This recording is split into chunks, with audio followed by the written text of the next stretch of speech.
오사나와 베제탁의 Q&A.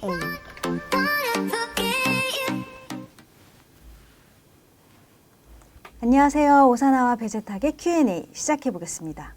여러분, 어머나 어머나 이러지 마세요. 이 노래 아시죠? 좀 부끄럽네요. 혼자 노래를 갑자기 부르려니. 이 노래는 장윤정 씨의 어머나라는 곡입니다. 어른 세대와 어린 세대가 두루 알고 있는 트로트 곡인데요. 이렇게 트로트라는 장르는 세대 간의 구분 없이 모든 사람에게 사랑을 받고 있는 음악 장르입니다. 오늘은 그래서 바로 이 트로트 음악에 대해 이야기를 나눠보도록 하겠습니다. 국장님 안녕하세요. 네, 안녕하세요. 네, 트로트가 요즘 완전 대세라고. 그렇죠. 국장님도 예. 며칠 전에 그래서 트로트에 대한 이걸 10월 썼습니다. 31일에 네, 쓰셨더라고요. 얼마 전에. 네네. 네, 그 얘기를 좀 해볼게요. 네. 먼저 여기 사진을 좀 보여주시면 좋겠습니다. 네. 이게 뭐냐면은 우리나라 최초로 네. 한국 트로트 가요 센터가 오. 10월 29일에 영암군에 개관을 했어요. 이건 이제 한국 전통가요의 산실이 되는 그런 센터인데 총 사업비가 105억 원 들어가서 뭐 여러 가지 전시장, 명예전당, 뭐 200석 규모의 공연장까지 설치를 했고, 특히 그 영암 출신의 트로트 가수 하춘아 씨가 네. 자기가 50년 넘게 모아온 그런 여러 가지 자료를 기증을 해서 화제가 되기도 했습니다. 어쨌든 이제 그 트로트를 전통가요라고 하죠, 요새. 그래서 이제 전통가요인가라고 이제 흔히 생각을 할 텐데, 사전에 트로트 이렇게 치면 어떤 얘기가 나오냐면은 제가 읽어드릴게요. 일제 감정기에 일본 엔카의 영향을 받아서 형성된 대중가요다. 뽕짝이란 설명이 나온다. 그러면서 뽕짝이란 설명이 나오고, 이어 독특한 오음계를 음악적 특징으로 하여 일본 엔카의 번역 번안 노래를 거쳐 1930년을 전후해서 국내에 창작이 본격화되고 30년대 중반에 정착된 대중가요. 이렇게 설명이 되어 있어요. 네네. 한마디로 저는 저도 찾아봤는데 네. 트로트가 영어로 빠르게 걷다, 네네. 빠른 걸음으로 뛰다, 네. 뭐 이런 것도 있고 4분의 4박자를 기본으로 하는 네. 한국 대중가요의 한 장르 뭐 이렇게 네, 하는데 네. 이런 것도 지금 다 영향이 있는 거예요? 그렇죠. 근데 이제 트로트계에서는 이거를 부인을 합니다. 그냥 우리나라 전통 창에서 발전한 거다. 그래서 이제 제가 전문가는 아니지만 네. 시작이야 어찌 되었든 현재는 분명히 이제 트로트가 분명히 이제 일본 엔카와는 다르다라고 여러 가지로 생각이 듭니다. 창법이나 여러 가지로 볼 때. 근데 엔카와 과연 전혀 관계가 없느냐? 자, 제가 노래를 한번 불러볼게요. 네? 네. 트로트 노래를 아까 우리 사나 씨도 불렀으니까 저도 옛날 노래입니다. 네. 전둥산 박달재를 짝짝 쿵짝 울고 넘는 우리니 막짝 쿵짝 쿵짝 쿵짝 뽕짝 뽕짝 이렇죠. 뽕짝, 뽕짝. 이 리듬이 네. 엔카의 리듬이고 네네. 이 쿵짝 쿵짝 뽕짝짝 뽕짝 했던 리듬이 네. 1970년대까지 계속됐어요. 제 기억으로. 아, 그래서 그때는 흔히 트로트 하면 뽕짝이라고 했습니다. 약간 좀 비하하는 그런 것도 있었죠.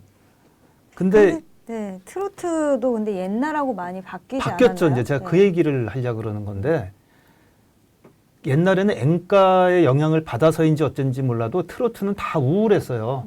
뭐 울고 넘는 박달재 뭐 이런 거. 철사줄로 주손 꽁꽁 묶인 채로 짜짜 쿵짝 이런 거. 애통함, 비통함.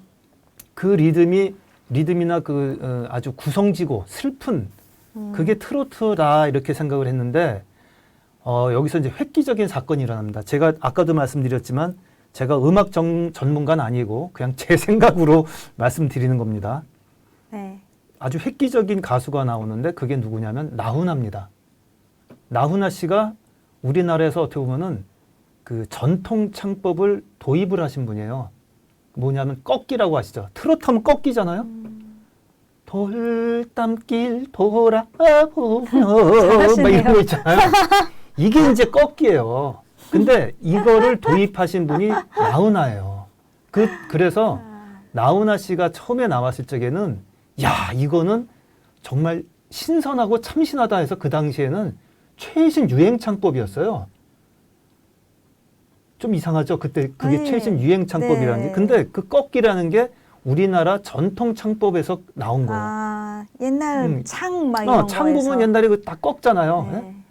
그래서 이제 거기서 나온 거거든요. 그래서 나훈아 씨가 사실 우리나라 전통 창법을 트로트의 최초로, 제가 알기엔 최초로 접목을 했고, 근데 나훈아 씨도 처음에는 이 엔가 리듬이 좀 있었어요. 뽕짝 리듬이. 돌담길 돌아보며 짜짝 쿵짝 쿵짝 쿵짝 이랬거든요. 근데 나중에 바뀝니다, 이분도. 네? 나중에 이제 바뀌었는데 어쨌든 그러다가 80년대 들어가지고 이제 소위 말해서 전통적인 엔가에서 많이 벗어나요. 네. 그래서 그 당시에 이제 트로트 4대 천왕. 그래서 누굽니까? 현철. 나훈아. 나훈아는 아니에요. 나훈아의 뒤에요. 그대 아, 4대 천왕은 송대관 씨도 아닌가? 송대관, 그렇죠. 송대관. 서른도, 어. 태진아 아. 이런 분들이 나오면서 기존의 그 우울하고 오음계적인 그런 데서 벗어나기 시작을 했어요. 거기에 이제 여성으로서는 주현미 이런 분들이 그 당시에 가수왕, 뭐 음악 대상 이런 것도 받고 그랬거든요. 10대 가수 대상 할 적에 1등도 하고. 네. 그러다가 이제 이게 점점 발전을 해서 이제는 트로트 그러면은 아주 흥겨운 리듬, 친숙하고 흥겨운 리듬으로 바뀌었습니다. 완전히 바뀌게 된 세대가 제가 알기에는 이제 그 박현빈, 장윤정 아까 어머나 하셨죠? 네. 그게 전통 트로트하고는 전혀 느낌이 다르죠. 달라요. 신나고 오음계도 아니고 그러면서 꺾기도 있고. 세미트롯이라고 하나? 네, 이제 그 세미트롯이라고도 많이 하는데 그래서 뭐 시작이 어쨌든 간에 지금의 트로트는 과거의 트로트와는 완전히 다르게 변신을 했어요. 그래서 이제 트로트는 어느 시대든 우리나라의 근대 음악이 시작된 때부터 지금까지 네. 꾸준하게 생명력을 잊은 적이 없습니다. 생명력이 끊어진 적이 없어요. 요즘은 더 아예 대세가 됐잖아요. 네, 근데 우리나라의 그 가요 중에 장르를 쭉 보면은 그동안 사라진 게 상당히 많아요. 예를 들면은 70년대 반짝했던 통기타가 들어왔던 포크송, 포크 이런 건 지금 거의 안 하죠. 네? 뭐 하다못해 한때 했던 뭐 요들송 뭐 이런 것도 이제 사실 다 사라졌고 그리고 뭐 중간에 무슨 뭐 약간의 뭐 여러 가지가 있었어요. 뭐 차차차도 있었고 뭐 룸바 어떤 때 뭐 레게 뭐 여러 가지 리듬이나 장르가 있었지만 트로트처럼 꾸준하게 오랫동안 명맥을 이어오면서 사랑을 받은 장르는 없다. 지금 뭐 댄스, 발라드 그렇지만 트로트의 역사하고는 비교할 수가 없죠. 맞아. 그런 것 같아요. 네. 대단하다. 그리고 이제 또 그 이유가 우리나라의 보편적인 정서와도 맞고 아까 말씀드린 것처럼 그 창법이나 뭐 이런 거 요즘은 이제 가사도 멜로디나 가사도 우리한테 쏙쏙 들어오고 쉽게 따라 하잖아요. 마음에 이제 와닿기도 하고. 진짜 팬층이 다양해져서 트로트도 어린 친구들도 많이 좋아하더라고요. 예. 거기다가 또 나이를 먹으면요. 네. 트로트가 편해지는 건 어쩔 수가 없어요. 그래요? 예. 그래서 노래방에 가면은 이제 최신 유행곡 불러봤자 남들 모르니까 차라리 트로트 하나 잘 뽑으면 박수도 받고 예? 그렇게 됩니다. 거기다가 네. 트로트 가수들 입장에서는요. 트로트 하나만 히트하면 평생을 먹고 삽니다. 그러니까 여러 개 하면 물론 더 돈을 많이 벌겠지만 예를 들어서 뭐 땡벌 뭐 이런 거 있잖아요. 네, 평생을 그냥. 네.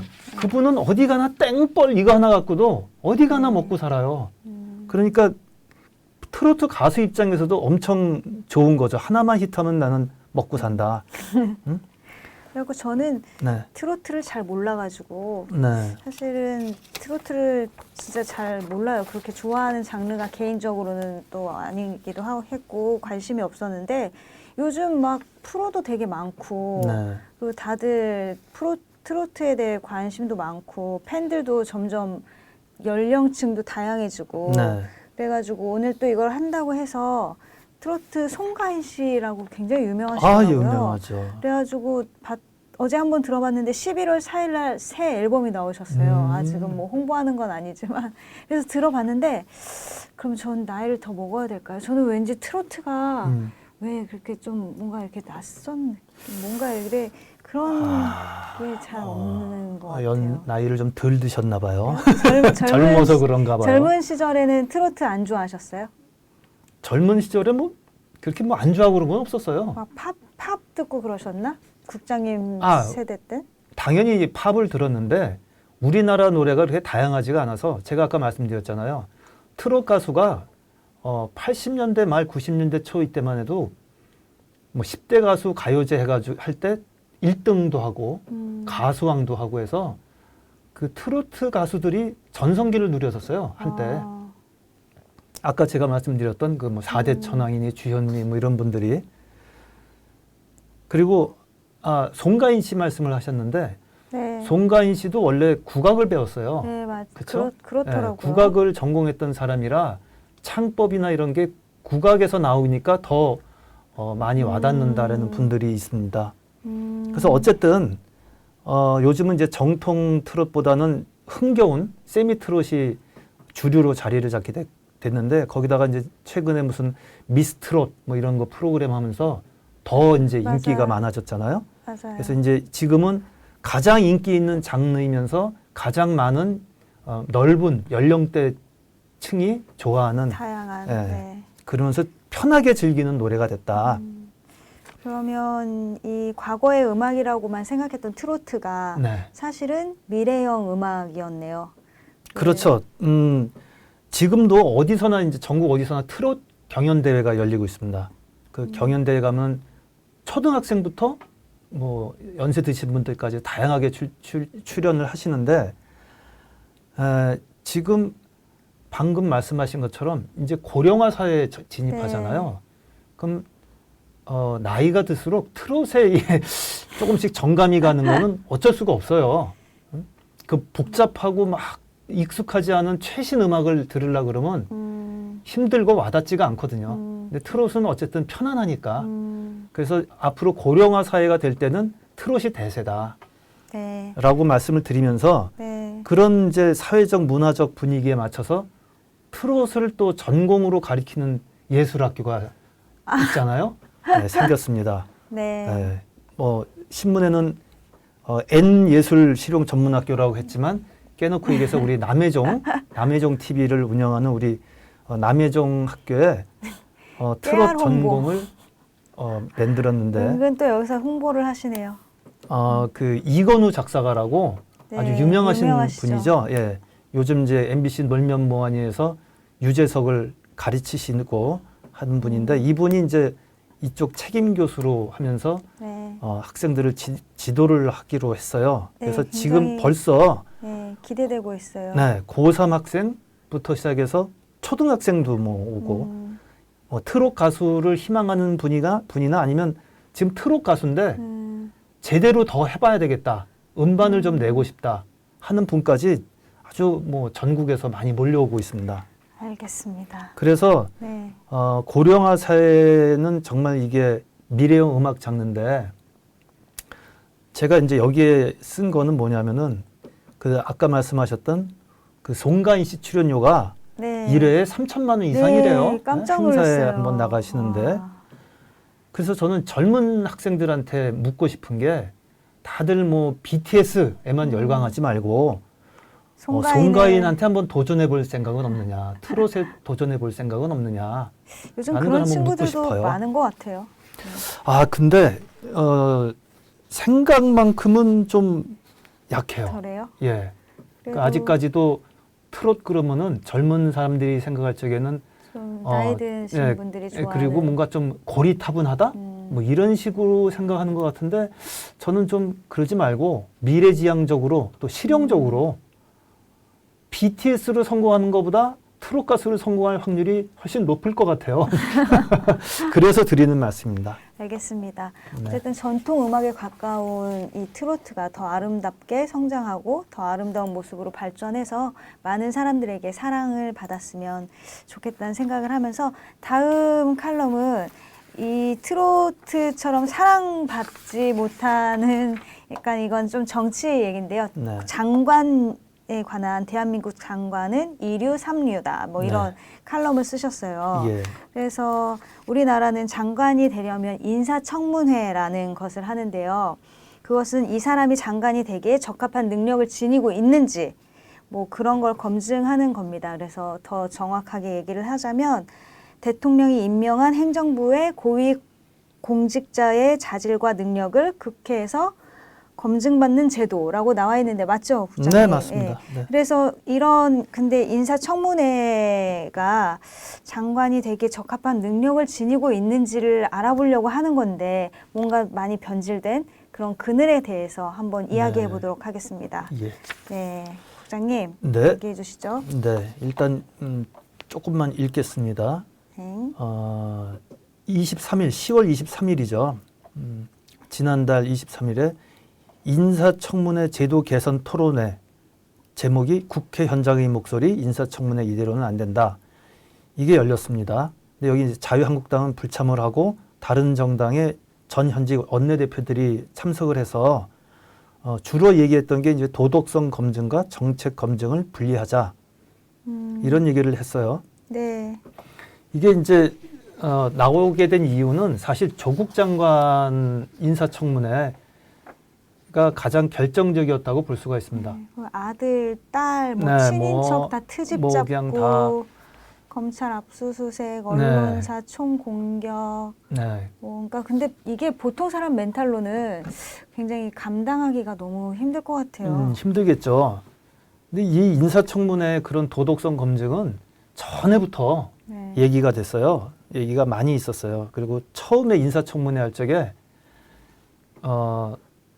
제가 지금 정확히 그 성함이 기억이 안 나는데 장덕인가 하시는 여성분인데 네. 그분이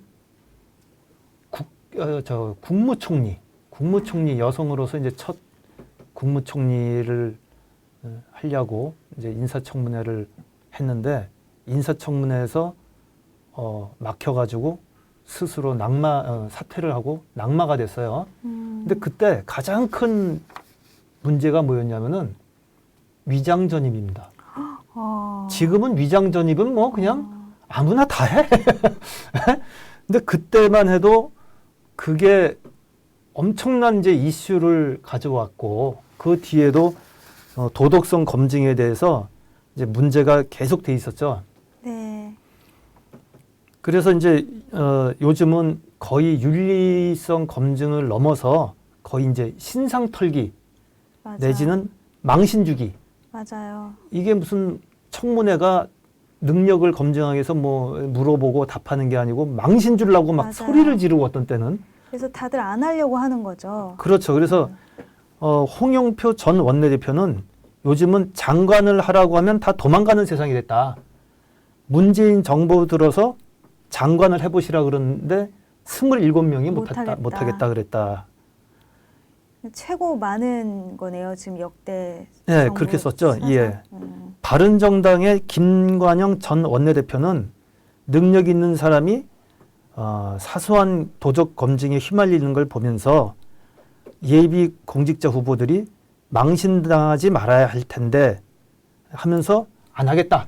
그러니까 라는 이렇게 거죠. 인사청문회 했다가 괜히 털리고 네. 뭐 지금 갖고 있는 기존 이미지보다 오히려 깎이느니 안 하겠다 네. 장관을. 네. 그래서 1류들이 그냥 거절을 하고 하니까 그 그렇죠. 다음에 있는 2류, 3류 장관들이 된다는 거죠. 2류, 그렇죠. 3류가 그렇죠. 장관직을 예. 수행한다 뭐 이런 얘기인 거죠. 네. 정말 1류들이 해야 되는 건데 그런 능력자들은 너무 이게 인사청문회나 이런 거에 대한 스트레스나 압박감이 네. 크니까 그거를 거부한다는 거죠. 실제로 저희가 아마 많이 봤잖아요. 청문회에서 거치면서 스스로 뭐 사퇴를 하든 네.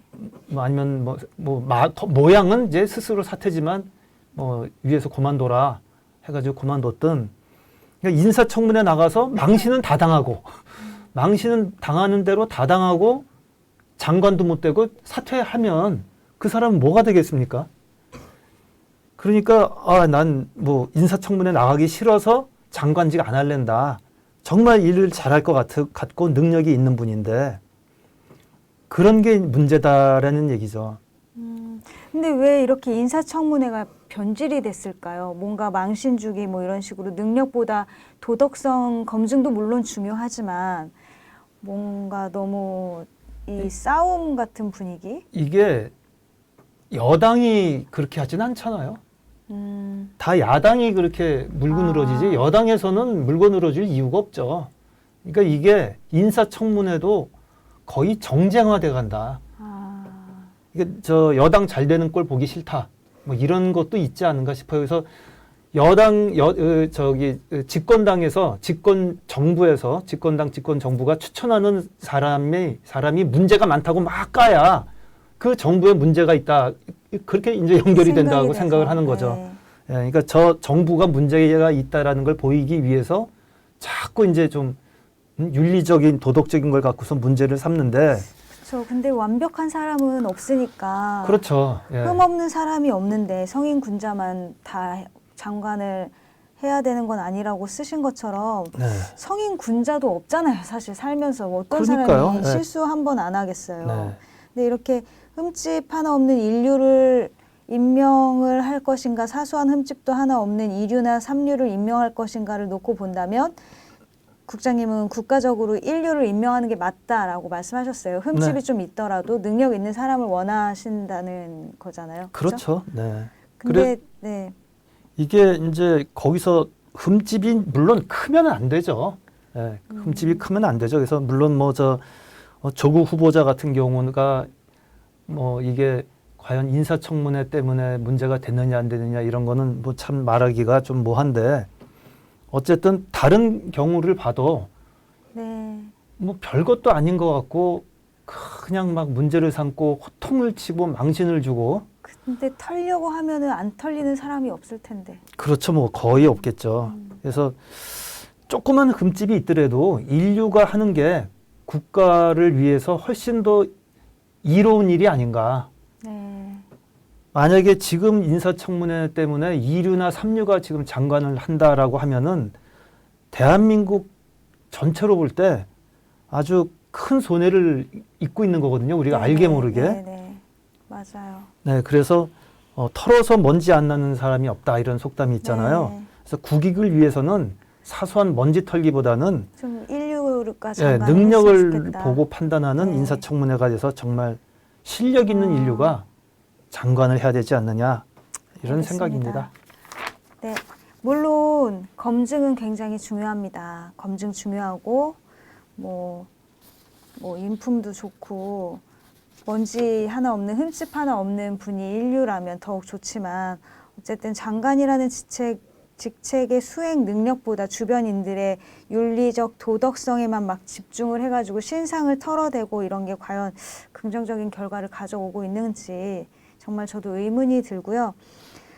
그리고 다른 사람의 티끌을 보느라고 자신의 들보를 보지 못하고 있는 건 아닌지 왠지 오늘 문득 저도 저 자신을 돌아보게 된 것 같습니다. 다른 사람 티끌 보는 대신에 요즘 날씨 좋잖아요. 가을이고 파란 하늘과 아름다운 단풍을 보면서 얼마 남지 않은 가을 만끽하시길 바랄게요. 오늘 여기까지 하겠습니다. 감사합니다. 네, 고맙습니다. 고생하셨습니다. 네, 수고하셨어요. 오사나와 베제탁의 Q&A.